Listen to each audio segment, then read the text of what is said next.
Hello mga ka-JKB, good morning na. So kakagising ko lang yan mga ka-JKB na. So magsasaing lang muna ako mga ka-JKB at saka magtitimpla lang ako ng gatas mga ka-JKB ha.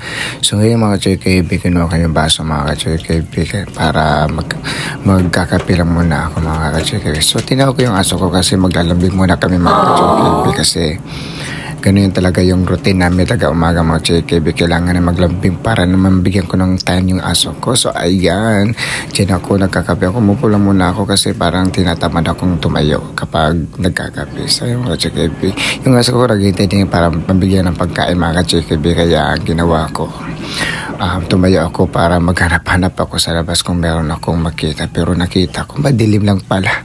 Madilim pa yung sa labas kaya wala pang mga tao mga JKB. So pumasok ako agad kasi para magkape muna. Kasi para hindi ako magutom pag nag-duty ako mga JKB. So ayan, yan yung lifestyle ko mga JKB. Kasi wala naman kasi akong partner. So wala tayong magagawa kundi makipagsapalaran sa buhay. So ayan, sumaga pa yung baso ko mga JKB no 6:30 AM mga JKB. Kaya yan lang JKB.